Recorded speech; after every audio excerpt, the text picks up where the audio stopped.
শ্বাসশুদ্ধকর সিনেমার দুনিয়ায় আপনাকে স্বাগতম। আমরা আজকে এক্সপ্লেইন করতে চলেছি এই সিনেমাটি। তো চলুন আর দেরি না করে সিনেমার গল্পে ঢুকে পড়ি। গল্পের শুরুতে আমাদের একটি রহস্যময় দ্বীপ দেখানো হয়, যেখানে হঠাৎ করেই অনেকগুলো আর্মি হেলিকপ্টার মেঘের বুক চিরে এসে পৌঁছায় এবং দ্বীপে পা রাখতেই তাদের তাণ্ডব শুরু হয়ে যায়। সৈনিকরা হেলিকপ্টার থেকে নিচে বোমা ফেলতে শুরু করে, যা দ্রুত জঙ্গলের গভীর অংশে গিয়ে পড়ে। পশু পাখিরা ভয়ে পালাতে শুরু করে, কিন্তু তবুও তারা এই বিপদ থেকে বাঁচতে পারেনি। তারা পুরো দ্বীপ জুড়ে কোনো কিছু না ভেবেই নির্বিচারে বোমা বর্ষণ শুরু করে। কিন্তু তারা যখন আনন্দ করছিল, তখনই হঠাৎ সামনে থেকে একটি বিশাল গাছ উড়ে আসে, যার আঘাতে দুজন সৈনিক হেলিকপ্টার সহ সেখানেই ধ্বংস হয়ে যায়। ইতিমধ্যে অন্য সৈনিকদের ওপরেও কোনো এক অজানা জিনিস আক্রমণ করে বসে। মৃত্যুকে সামনে দেখে তারা একটি বিশাল চোখকে তাদের দিকে তাকিয়ে থাকতে দেখে। আসলে এটি ছিল এই দ্বীপের রক্ষক কিং কং। সে রাগে একটি হেলিকপ্টার নিজের হাতে ধরে ফেলে এবং নিজের বিশাল মুখ খুলে একজন সৈনিককে জ্যান্ত গিলে ফেলে। সৈনিকরা এতটাই ভয় পেয়ে যায় যে তাদের চোখ কপালে উঠে যায়। তারা জীবনে কখনো এত বড় প্রাণী দেখেনি। কিন্তু ভয় পাওয়ার বদলে সৈনিকরা মেজর ব্ল্যাকের ইশারায় কংকে ঘিরে ফেলে এবং অন্ধের মতো গুলি চালাতে থাকে। কিন্তু গুলিগুলো কং এর কোনো ক্ষতিই করতে পারে না। কং হাত উঁচিয়ে সমস্ত গুলি থামাতে থাকে, যা তাকে আরো বেশি ক্ষিপ্ত করে তোলে। সে গর্জন করে একটি হেলিকপ্টারে জোর এক ঘুষি মারে এবং হেলিকপ্টারটির সঙ্গে সঙ্গে মাটিতে পড়ে ধ্বংস হয়ে যায়। এরপর সে আরেকটি হেলিকপ্টার ধরার চেষ্টা করে, কিন্তু হেলিকপ্টারের ঘূর্ণায়মান পাখা তার হাত কেটে দেয়। ব্যথার কারণে কং তার হাত পিছিয়ে নেয়, কিন্তু পাখার নিয়ন্ত্রণ হারিয়ে হেলিকপ্টারটি ঘুরতে শুরু করে। পাইলটের আপ্রাণ চেষ্টা সত্ত্বেও হেলিকপ্টারটি জঙ্গলের মধ্যে গিয়ে ভেঙে পড়ে। কং প্রচণ্ড গর্জন করে মাটিতে পড়ে থাকা হেলিকপ্টারটির দিকে তাকায়। সৈনিকরা তাদের আহত সঙ্গীদের বাঁচানোর চেষ্টা করছিল, কিন্তু কং এক পায়ে তাদের পিষে ফেলে। যখন একটি হেলিকপ্টার তার আক্রমণ থেকে বেঁচে পালিয়ে যাওয়ার চেষ্টা করে, তখন সে দ্রুত সেই দিকে হেলিকপ্টারটির পিছু তাড়া করতে থাকে। মেজর ব্ল্যাক হেলিকপ্টারগুলোকে তাকে লক্ষ্য করে আক্রমণ করার নির্দেশ দেয়, কিন্তু তখনই কং এমন এক লাফ দেয় যে মেজর ব্ল্যাকের হেলিকপ্টারটি নিজেকে বাঁচাতে না পেরে সামনে উড়তে থাকা আরেকটি হেলিকপ্টারের সাথে ধাক্কা খায়। কং মাটিতে আছড়ে পড়ে, যার ফলে চারদিকে ধুলোর ঝড় উঠে যায়। সংঘর্ষে মেজর ব্ল্যাকের হেলিকপ্টারটি মারাত্মকভাবে ক্ষতিগ্রস্ত হয় এবং দ্রুত ঘুরতে ঘুরতে মাটিতে পড়ে যায়। কং মাটিতে দৌড়াতে থাকা সৈনিকদের পিষে মারতে থাকে। প্রাণ বাঁচাতে তারা সবাই একসাথে লুকিয়ে পড়ে, কিন্তু বিজ্ঞানীদের ভয় ছিল যে তারা কোনো বিপদে না পড়ে যায়, তাই তারা দ্রুত সেখান থেকে পালিয়ে যায়। কিন্তু অন্য সৈনিকরা তাদের সাথে পালানোর আগেই কং তাকে এবং তার কাছের মালামাল একসাথে বাতাসে ছুঁড়ে মারে। দুর্ভাগ্যবশত এক সৈনিক সরাসরি আরেকটি হেলিকপ্টারের পাখার সাথে গিয়ে ধাক্কা খায়। সৈনিকটি পাখার মধ্যে আটকে যাওয়ায় তার শরীর টুকরো টুকরো হয়ে যায়। এই পরিস্থিতিতে হেলিকপ্টারটিও নিয়ন্ত্রণের বাইরে চলে যায় এবং জঙ্গলে ভেঙে পড়ে। কিন্তু ভাগ্যবশত মেজর কোনোভাবে বেঁচে ফেরে। সে যখন আতঙ্কিত হয়ে হেলিকপ্টার থেকে বাইরে আসে, তখন সেই হেলিকপ্টারে আটকে থাকা তার এক সঙ্গীকে কং এক ঝটকায় তুলে নেয় এবং মেজর শুধু অবাক হয়ে দাঁড়িয়ে তা দেখতে থাকে। কং হেলিকপ্টারটি তুলে অন্য একটির ওপর ছুঁড়ে মারে।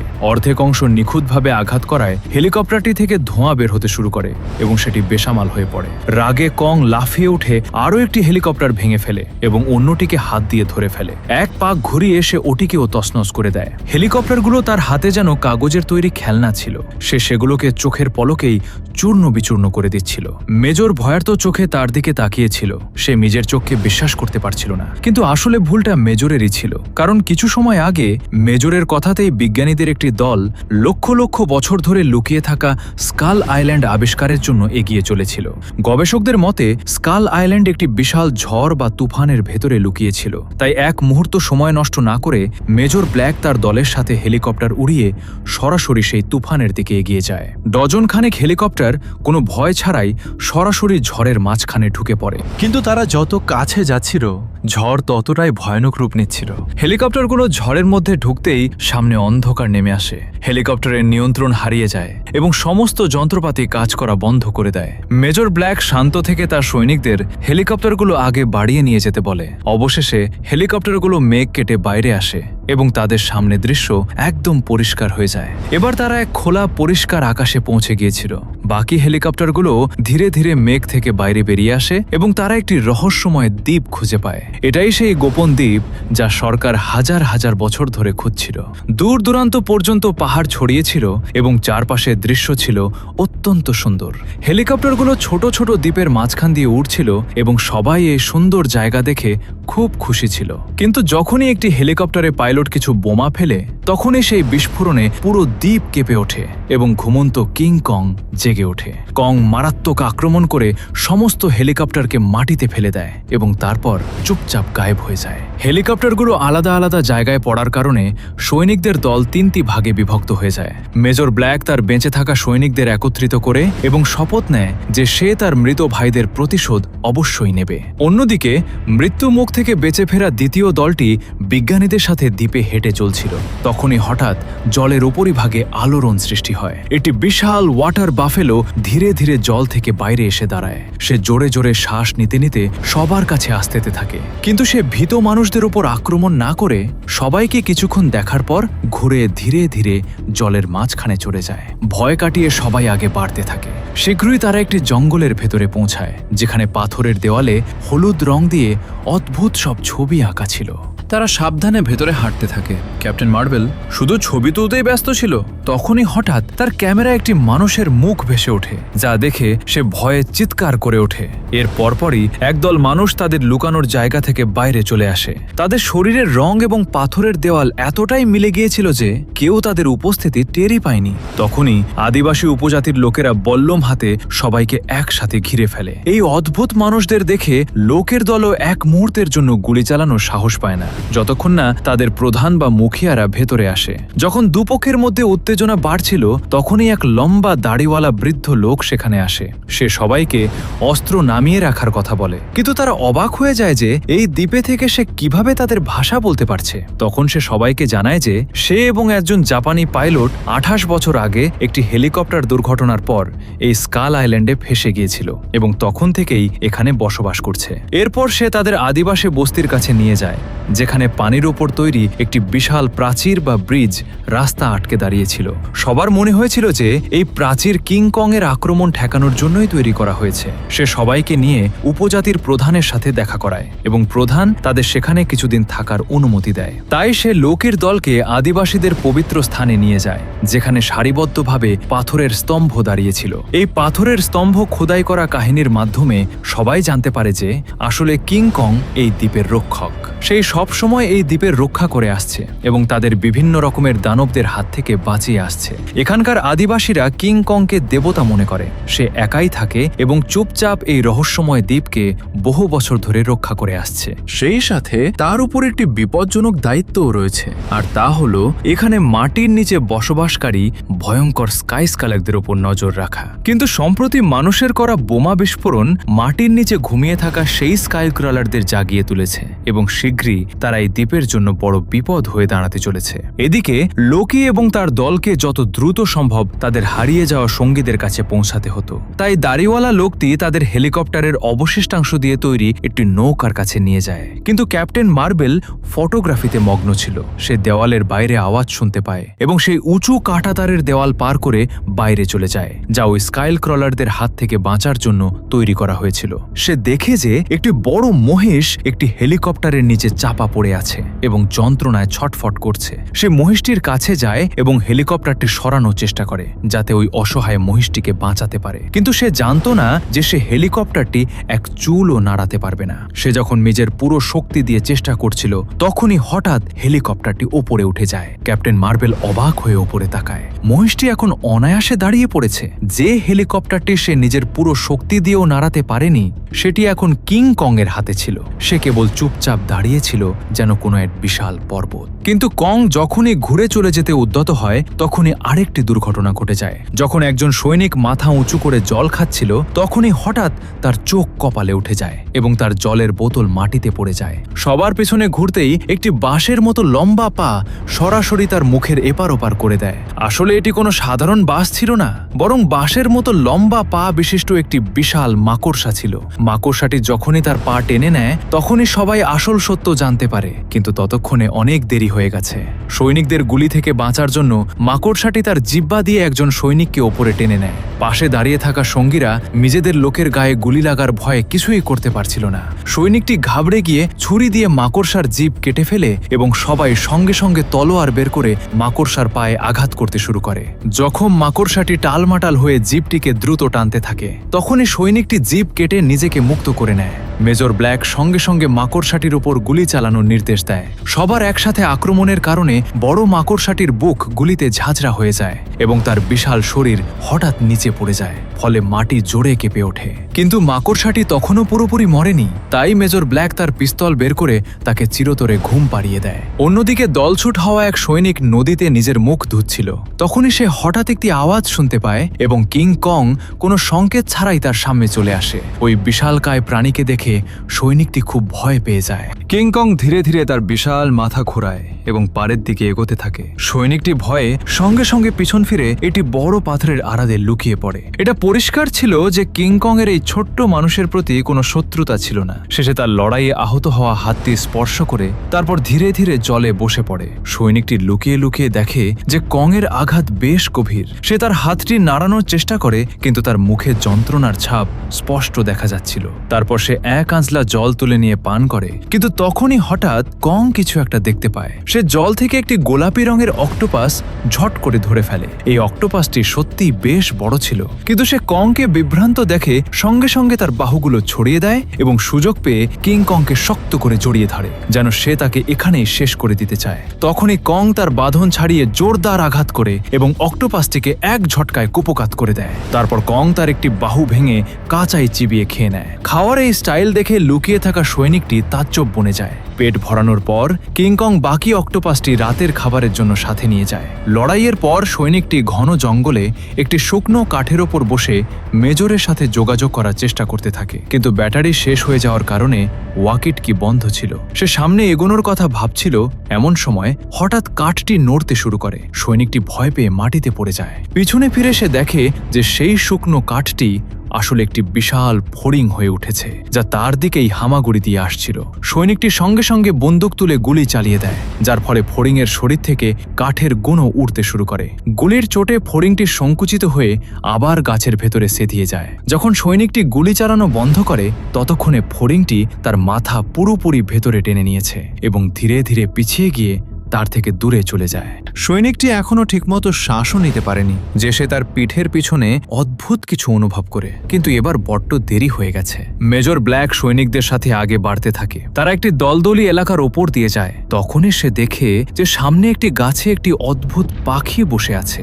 সে যখন সেই পাখির মুখটি ঠিকমতো দেখে, তখনই সেটিকে গুলি করে মারে।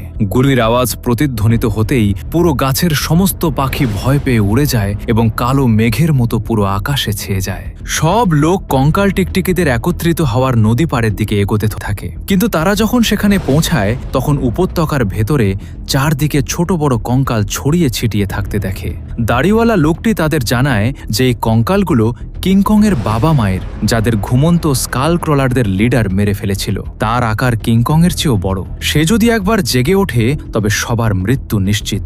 তাই সে সবাইকে ফিরে যাওয়ার অনুরোধ করে। কিন্তু এই সময় মেজর ব্ল্যাকের পুরো ধ্যান ছিল তার সঙ্গীকে খুঁজে বের করার উপর। সে দাড়িওয়ালা সতর্কবার্তার তোয়াক্কা না করে তার সঙ্গীদের নিয়ে ভেতরে ঢুকে পড়ে। উপত্যকার মাঝখানে বহু বিশালকায় প্রাণীর কঙ্কাল পড়েছিল। তখনই কুয়াশার মাঝে তারা একটি বিশাল থাবার দাগ দেখে, যা থেকে স্পষ্ট ছিল যে এখানে আরও বড় জীব মজুদ রয়েছে।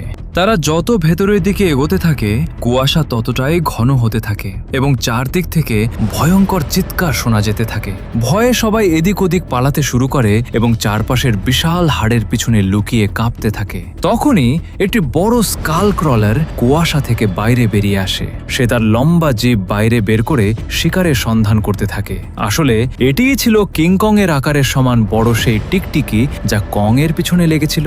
সবাই যখন পাথরের পিছনে লুকিয়েছিল, তখনই সেই টিকটিকিটি একটি তাজা মানুষের কঙ্কাল উগড়ে দেয়। তার উপর থাকা নামের ট্যাগ থেকে জানা যায় যে এটি সেই সৈনিক যাকে তারা খুঁজছিল।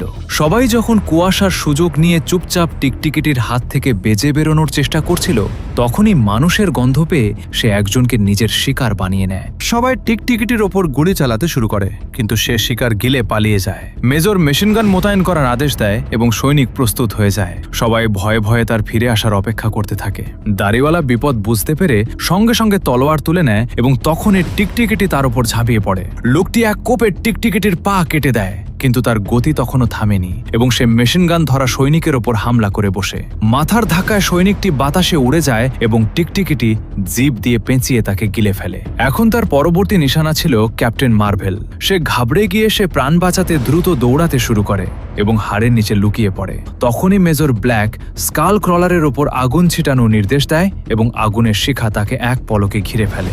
সুযোগ পেয়ে মেয়েটি অবশেষে সেখান থেকে পালিয়ে যায়। জ্বলন্ত স্কাল ক্রলার লেজ ঝাপটে একজন সৈনিককে দূরে ছুঁড়ে ফেলে। সে বাতাসে উড়ে গিয়ে কিংকংয়ের একটি কঙ্কালের মাথার সাথে ধাক্কা খায় এবং গ্রেনেড বিস্ফোরণ ঘটে। তখনই গ্যাসের গোলক ফেটে যায় এবং বিষাক্ত গ্যাস ছড়িয়ে পড়তেই আতঙ্ক সৃষ্টি হয়। এর মধ্যেই কিছু মারাত্মক ডানাওয়ালা পাখি সেখানে চলে আসে। তাদের আক্রমণে সবার অবস্থা খারাপ হয়ে যায়, যার ফলে স্কাল ক্রলারেরা তাদের উপর আক্রমণ করার ভালো সুযোগ পেয়ে যায়। লড়াইয়ের মাঝে লোকি একটি ছুড়ে দেওয়া তলোয়ার ধরে গ্যাস মাস্ক পরে এবং ওই অদ্ভুত পাখিগুলোকে মেরে একটি ফেঁসে যাওয়া সৈনিককে বাঁচায়। অন্যদিকে সেই বিশাল টিকটিকিটি এখনও নিজের শক্তির প্রদর্শন করে তবাহি থামাচ্ছিল না এবং অসহায় সৈনিকরা তা দেখছিল। সে দ্রুত লোকির দিকে ঝাঁপিয়ে পড়ে। সঠিক সময়ে ক্যাপ্টেন মার্ভেল লাইটার চালায় এবং সেটি স্কাই ক্রলারের পায়ের কাছে থাকা গ্যাসের ওপর ছুঁড়ে মারে। বিস্ফোরণে সেটি বাতাসে উড়ে যায়। আগুনের তরঙ্গ শান্ত হতেই সেই স্কাল ক্রলারটি অবশেষে মারা যায়। কিন্তু দাড়িওয়ালা তাদের জানায় যে বড় স্কাল ক্রলার শুধু একটি নয়, এখনো আরও টিকটিকি বাকি আছে এবং কোনো অবস্থাতেই তাদের আগে বাড়া উচিত নয়। কিন্তু মেজর ব্ল্যাক সামনে যাওয়ার জন্য জেদ ধরে থাকে, কারণ তার মূল উদ্দেশ্য ছিল কিংকংকে মারা। এই কারণে দুই দলের মধ্যে তর্কাতর্কি হয় এবং অবশেষে তারা আলাদা হয়ে যায়। লোকি এবং ক্যাপ্টেন মার্ভেল সবাইকে নিয়ে ঘরের দিকে রওনা দেয়, যেখানে মেজর ব্ল্যাক তার সৈনিকদের নিয়ে কিংকং এর শিকার করতে বেরিয়ে পড়ে। কিন্তু হয়তো কেউ জানতো না যে কিংকং শীঘ্রই এই মারাত্মক ষড়যন্ত্রে ফেঁসে যেতে চলেছে।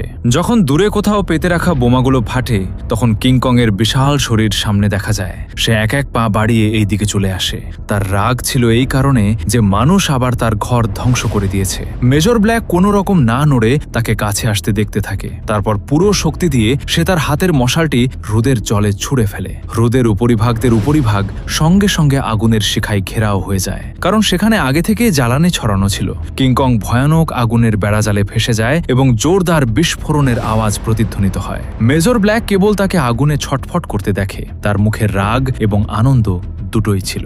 সবাই যখন ভাবছিল যে কিংকং হয়তো পুড়ে মরে গেছে, তখনই আগুনের মাঝখান থেকে গর্জন করে কিংকং হাত ঘুরিয়ে একজন সৈনিককে বাতাসে ছুঁড়ে মারে। এটি দেখে দ্বিতীয় সৈনিকটি পালাতে পারেনি এবং কং এর পায়ের তলায় পিষে যায়। আহত কং নিজেকে সামলানোর চেষ্টা করে, কিন্তু সে ধীরে ধীরে মেজরের সামনে পড়ে যায়। মেজর ব্ল্যাক সৈনিকদের কং এর ওপর শেষ আঘাত করার আদেশ দেয়। এরই মধ্যে লোকি এবং তার দল সেখানে পৌঁছে যায়। তারা মেজর ব্ল্যাককে কিংকংকে মারা থেকে আটকাতে এসেছিল। মেজর ব্ল্যাকের কিছু সঙ্গী যারা কিংকংকে মারতে চাইছিল না, তারা এখন লোকির সাথে যোগ দেয়। তখনই হ্রদের জল থেকে একটি বিকট আওয়াজ আসে এবং 40 মিটারের চেয়েও লম্বা একটি বিশাল স্কাল ক্রলার আবির্ভূত হয়। সে তার শরীর মোচড়ায়, মাথা তোলে এবং জোরদার গর্জন করে। সবাই সঙ্গে সঙ্গে পালাতে শুরু করে। কেউ থামার সাহস করছিল না, কিন্তু মেজর ব্ল্যাক সেই জিপটির দিকে তাকিয়ে থাকে এবং একদম নড়ে না, কারণ সে তখনও সেই কিংকং এর কথা ভাবছিল যাকে সে মারতে পারেনি। স্কাল ক্রলারটি এক ঝটকায় মেজর ব্ল্যাককে পিষে মেরে ফেলে। কিংকং অনেক কষ্টে উঠে দাঁড়ায় এবং স্কাল ক্রলারটির সাথে লড়াই করতে শুরু করে, কিন্তু তার আঘাত এতটাই গভীর ছিল যে সে বেশিক্ষণ টিকে থাকতে পারছিল না। প্রাণ বাঁচানোর জন্য লুকি এবং তার দল অনবরত দৌড়াতে থাকে। সকাল হতে হতে সবাই ছোট দ্বীপের কিনারায় পৌঁছে যায় এবং স্কাল ক্রলারটিও তাদের কাছাকাছি চলে আসে। তখনই একজন সৈনিক নিজের হাত থেকে গ্রেনেডের পিন খুলে ও দুই হাত উপরে তোলে এবং সেই বিশাল রাক্ষসের দিকে দৌড়ে যায়। কিন্তু স্কাল ক্রলারটি কেবল হালকা করে তার লেজ নাড়ায়, যার ফলে সেই সৈনিকটি দূরের পাথরে গিয়ে আছড়ে পড়ে এবং মারা যায়। এরপর সে সেই মানুষদের দিকে এগোতে থাকে যারা এখনো জলে প্রাণ বাঁচিয়ে পালাচ্ছিল। মনে হচ্ছিল তারা সেখানেই মারা যাবে। তখনই কিংকং আকাশ থেকে এসে পড়ে এবং একটি পাথর দিয়ে টিকটিকিটিকে মাটিতে আছাড় মারে। সবাই এই সুযোগের ফায়দা তোলে এবং পিছন ফিরে পালাতে থাকে। এ সময় কিংকং খুব দুর্বল ছিল। সে স্কাল ক্রলারের আক্রমণ থেকে নিজেকে কোনো রকমে বাঁচাচ্ছিল। পাল্টা আঘাত করার মতো শক্তি তার ছিল না। কিছুক্ষণের মধ্যেই স্কাল ক্রলারটি তার ঘাড় শক্ত করে চেপে ধরে। তখনই কং পুরো শক্তি লাগিয়ে নিজের দুই হাত দিয়ে স্কাল ক্রলারের চোয়াল ধরে ফেলে। সে তার চোয়াল ছিঁড়ে ফেলতে চেয়েছিল, কিন্তু শক্তি কম ছিল। সে তার মাথা পাথরে আছাড় মারে। যখন পুনরায় আঘাত করতে যায়, তখন তার লক্ষ্যভ্রষ্ট হয়। টিকটিকিটি আবার কংয়ের হাত কামড়ে তাকে নিচে ফেলে দেয়। দুজনেই জলে গড়াগড়ি খেতে থাকে। কিছুক্ষণ পর দুজনেই সমানে সমানে আসে। কং একটি গাছ তুলে তার ডালপালা সরিয়ে সেটিকে লাঠি বানিয়ে নেয়। সে গর্জন করতে করতে টিকটিকিটির দিকে দৌড়ায় এবং তার মাথায় আঘাত করে। টিকটিকিটি মাটিতে পড়ে যায়, কিন্তু আবার উঠে দাঁড়ায়। এবার কং তার গলা চেপে ধরে। টিকটিকিটি তার লেজ দিয়ে কংকে জড়িয়ে ধরে টানে, যার ফলে সে বাতাসে উড়ে গিয়ে পাড়ের একটি ভাঙা নৌকার ওপর আছড়ে পড়ে। কং যখন ওঠার চেষ্টা করছিল তখনই সে বুঝতে পারে যে সে জাহাজের লোহার শিকল বা জঞ্জিরে জড়িয়ে গেছে। স্কালক্রলার সামনে চলে আসে। সে কংকে থাবায় চেপে ধরে এবং তার মাথা ধর থেকে আলাদা করার জন্য এগিয়ে আসে। তৎক্ষণাৎ তার উপর গুলি বৃষ্টি শুরু হয়ে যায়। আসলে পালাতে থাকা মানুষগুলো ছোট জাহাজ থেকে গুলি চালাচ্ছিল। মেশিন গানের ফায়ারিং স্কালক্রলারের মনোযোগ আকর্ষণ করে। সে কংকে ছেড়ে দেয় এবং মানুষের দিকে এগোতে থাকে। কং শিকল থেকে মুক্ত হওয়ার চেষ্টা করছিল, কিন্তু সেগুলো আরো কষে যাচ্ছিল। টিকটিকিটি মানুষের খুব কাছে পৌঁছে গিয়েছিল। তখনই কং পুরো শক্তি লাগিয়ে শিকল ছিঁড়ে ফেলে। এই সময় জাহাজে থাকা মেশিন গানটিও জ্যাম হয়ে যায়। এমন পরিস্থিতিতে ক্যাপ্টেন মার্ভেল পাহাড়ের চূড়া থেকে স্কালক্রলারের দিকে একটি সিগন্যাল ফ্লেয়ার ছোড়ে, যা তার চোখে গিয়ে লাগে। এতে তার গতি কিছুটা থমকে যায় এবং সবাই মেশিন গান ঠিক করার সুযোগ পেয়ে যায়। মেশিন গান আবার স্কালক্রলারের ওপর ফায়ার করতে শুরু করে। কং দেখে যে লোহার শিকলের মাথায় একটি বিশাল জাহাজের পাখা পেঁচিয়ে আছে। তার মাথায় সঙ্গে সঙ্গে একটি বুদ্ধি আসেছে। সে শিকল টেনে পাখাটি ঘোরায় এবং টিকটিকিটির দিকে দৌড়ায়। পাখাটি ঠিক তার পিঠে গিয়ে আঘাত করে এবং স্কালক্রলার মাটিতে পড়ে যায়। পাখাটিটি তার শরীরের ভেতর পর্যন্ত ঢুকে যায়। তারপর কং শিকল দিয়ে তার মাথা পেঁচিয়ে জোরে মাটিতে আছাড় মারে। তারপর লেজ ধরে তাকে পাথরের ওপর আছড়ে ফেলে, যার ফলে সে সেখানেই কুপোকাত হয়ে যায়। কিন্তু এই ঝটকায় ক্যাপ্টেন মার্ভেলও পাহাড় থেকে সরাসরি জলে গিয়ে পড়ে। কিংকং এক মুহূর্ত সময় নষ্ট না করে ক্যাপ্টেন মার্বেলকে অক্ষত অবস্থায় জল থেকে বাইরে বের করে নেয়। সে যখন তার দিকে তাকাচ্ছিল তখনই টিকটিকিটি আবার আক্রমণ করে বসে। এত গভীর চোটের পরও সে লড়াইয়ের জন্য তৈরি ছিল। আক্রমণে কং পড়ে যায়, কিন্তু হাতে মেয়েটি থাকার কারণে সে এক হাত দিয়েই তাকে রক্ষা করতে থাকে। টিকটিকিটি তার জিভ দিয়ে কং এর হাত জড়িয়ে ধরে। তখনই কং তার জিভ শক্ত করে ধরে টানে এবং নিজের হাত তার মুখের ভেতর ঢুকিয়ে দেয়। সে জিভের গোড়া শক্ত করে ধরে এবং পুরো শক্তি দিয়ে তা বাইরে টেনে বের করে আনে। অবশেষে স্কালক্রলার সত্যিই মারা যায়। কিংকং তার লাশ একপাশে ছুঁড়ে ফেলে এবং সাবধানে নিজের হাতের তালু খোলে, যেখানে ক্যাপ্টেন মার্বেল এখনো সুরক্ষিতভাবে শুয়েছিল। সে তাকে ধীরে ধীরে নিচে নামিয়ে রাখে এবং দূরের দিকে চলে যায়। লোকি এবং ক্যাপ্টেন মার্বেল কেবল তাকে দূরে চলে যেতে দেখতে থাকে। শীঘ্রই সমস্ত মানুষ এই দ্বীপ ছেড়ে চলে যায় এবং কিংকং এখনো এই দ্বীপের রক্ষক হিসেবে সেখানেই রাজত্ব করতে থাকে। আর এভাবেই শেষ হয় শ্বাসরুদ্ধকর ও অ্যাকশনে ভরপুর এই সার্ভাইভাল থ্রিলার সিনেমাটি। তো বন্ধুরা, তোমাদের এই মুভির গল্পটি কেমন লেগেছে তা অবশ্যই কমেন্টে জানাও। যদি ভালো লেগে থাকে তাহলে তোমাদের বন্ধুদের সাথে এটি শেয়ার করো এবং ভিডিওতে লাইক দিয়ে চ্যানেলটি সাবস্ক্রাইব করে নাও। তো আজকের মতো এই পর্যন্তই। শীঘ্রই দেখা হবে নতুন কোনো গল্প নিয়ে।